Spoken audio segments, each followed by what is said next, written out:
We are going live. We are live. Okay. Okay, so it's fun to see me try to sit down from standing. Um, Usually I cut that part out because that's not pretty. But yeah, so here I am. I set an alarm on my phone to remember to do this. And I'm really glad I did because I completely forgot. I would have been like 4 o'clock and totally forgot that I was going to do this. So, um, hi everybody. So I don't have anybody here, but I want to show you my teacup so you can see. I got a cute little tree on there.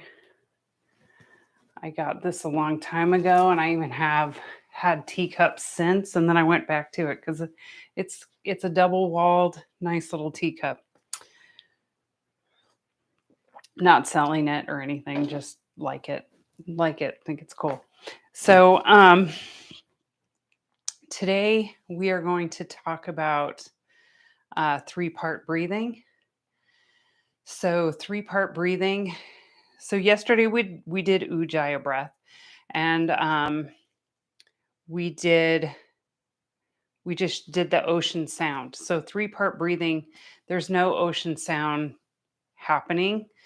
Hold on, let me turn on the fan in here.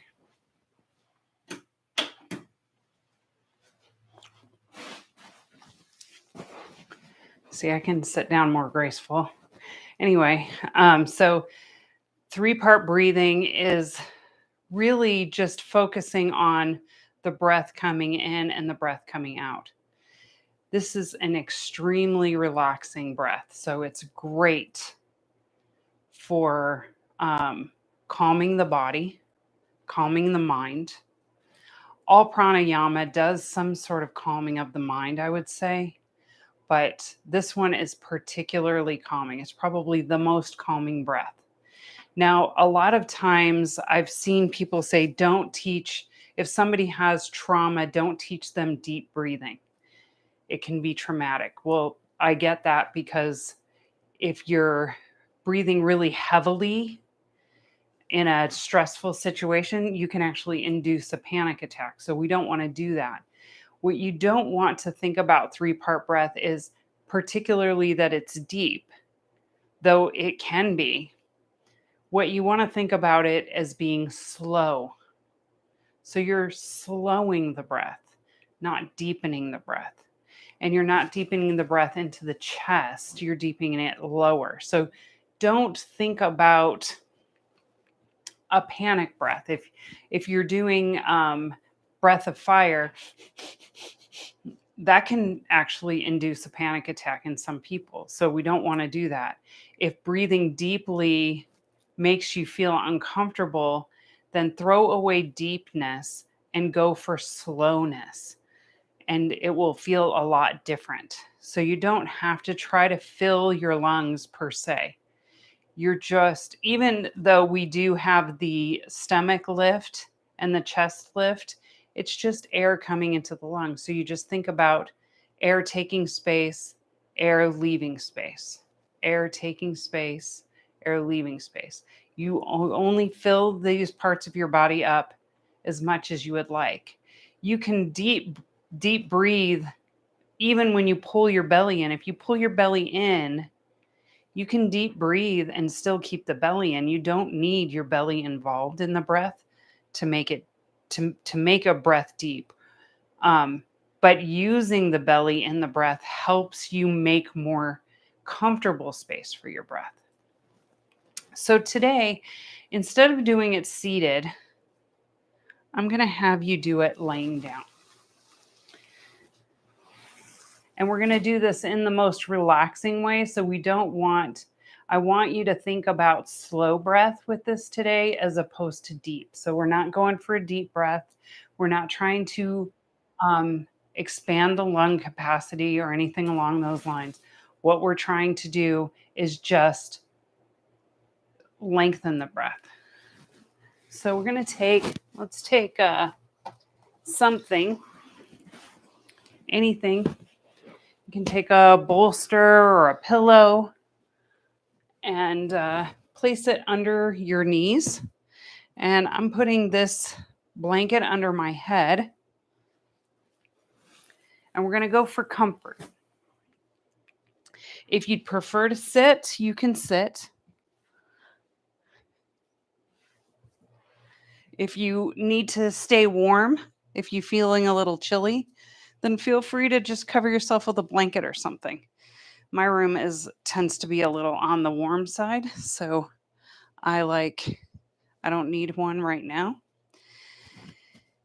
And what we're going to do is just get comfortable, slide your shoulder blades underneath you a little, and you're going to take one hand, doesn't matter which, you can do whatever one works for you. So we're going to take one hand, place it on your chest, the other hand on your belly. And then just make sure your shoulders are soft. And we're going to let the breath be normal, just whatever normal is to you.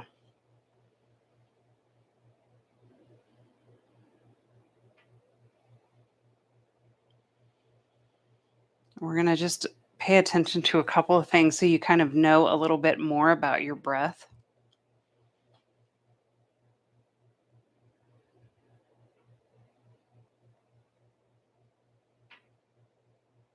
Now notice if you feel an expansion in the body anywhere, either under your hand, under your belly, under your hand, your top hand or your bottom hand. Notice, does it expand on the inhale or does it not expand on the inhale? Or does it expand on the exhale?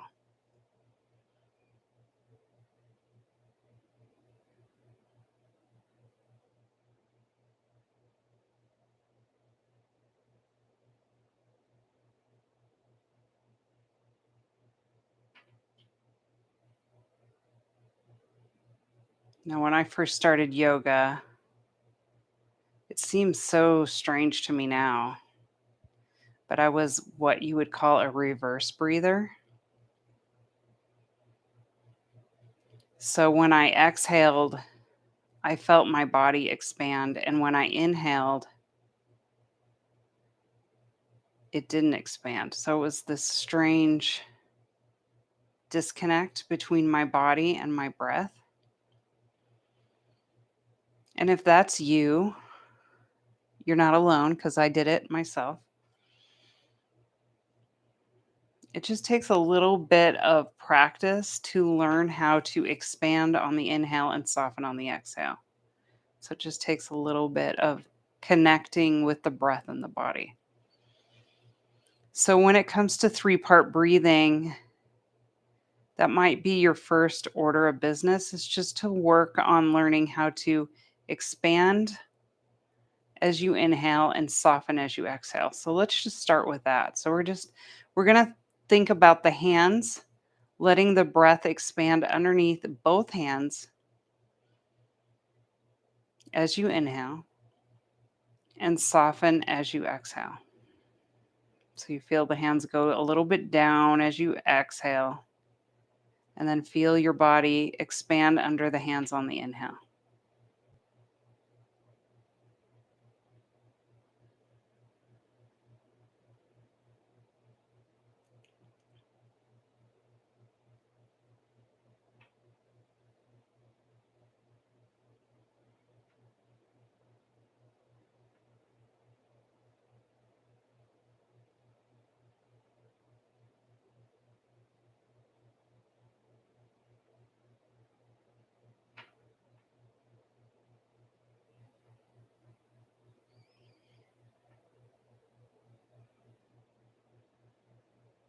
And just slow it down. See if you can breathe a little bit slower.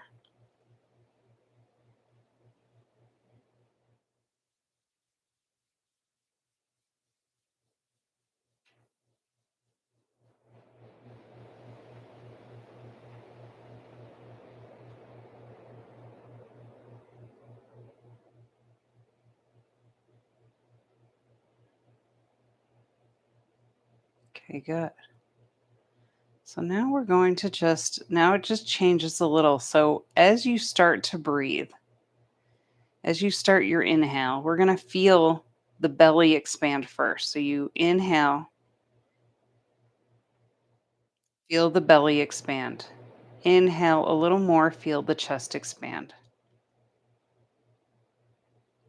And then all the way up to the top, you're going to feel a little bit of a restriction in the throat when you've come all the way to a full breath. And then once you feel that, you're going to let your belly soften. You're going to exhale, let the belly soften, chest soften, throat soften. And we'll do that again. Inhale, belly expands, chest expands, throat, and then exhale, belly softens, chest softens, throat softens. And that's basically it for the breath. So we're going to do that just a few rounds on your own. Try to soften your hips, soften your shoulders. And we're just going to inhale, expanding, exhale, softening. And let's do 10 rounds on your own. Try to keep count, but I will help you.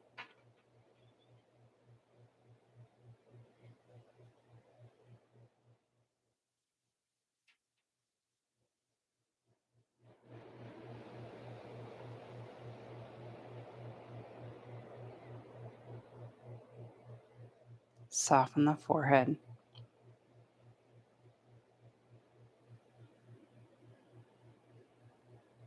Soften the jaw.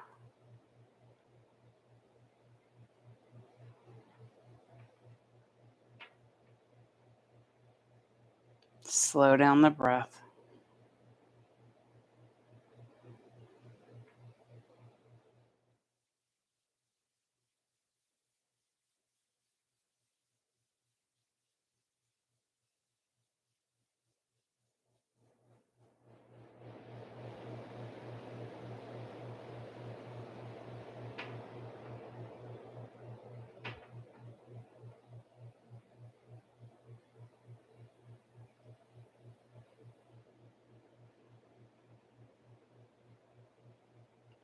Five more breaths.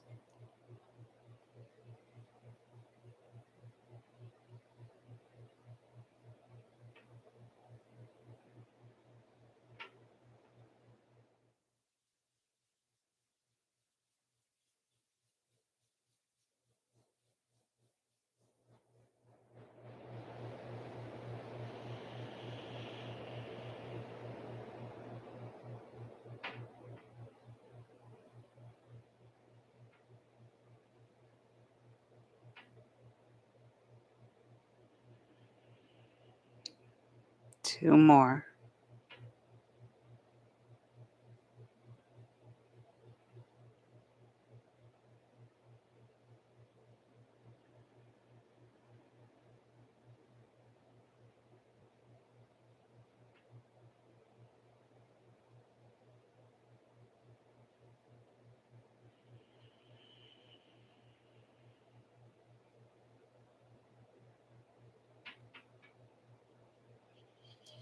Let your breath just be normal. Maybe you still feel a little expansion under your hands.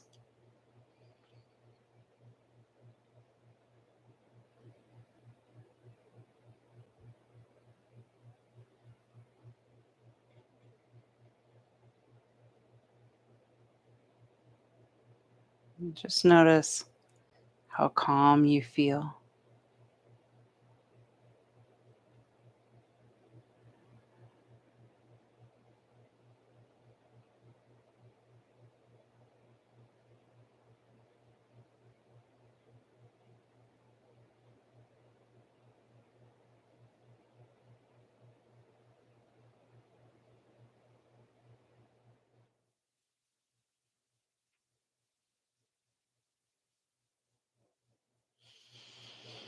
Good. Let's bend into the knees.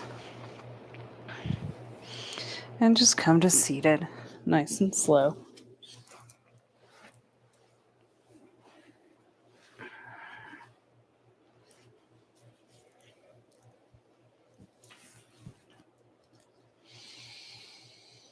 So that's one of my very favorite breaths to use in yoga, I would say, of all time. I mean, Ujjayi breath is great for when you're practicing, of course. Every breath has a time and a place. But for me, that one is one that I go to. It's a go to again and again. It lowers my anxiety, it helps me fall asleep. I like to teach it in my yin classes. So when people are holding a pose for 10 minutes, which you might do in one of my classes, um, it gives your mind something to do besides go over your grocery list or regrets from your past or whatever. It helps you stay focused in the present moment, stays in your body and in your breath. So that's why I love teaching it. So if you tried it, and I would love to, if even though you're not here in the live, if you use this breath, if you tried it with me for the first time, let me know how it made you feel. And let me know if you've used it in other things, how it's helped you, because it's a really great breath to have in your skill set. And the more you practice it, the slower it gets. So just remember slow as opposed to full, and keep it. And you can even count in the breath if you want to. I generally don't. There's other breaths I do count in. We'll be doing box breathing maybe tomorrow or the next day. We'll be doing that this week as well. So you'll get to experience some counting with the breath.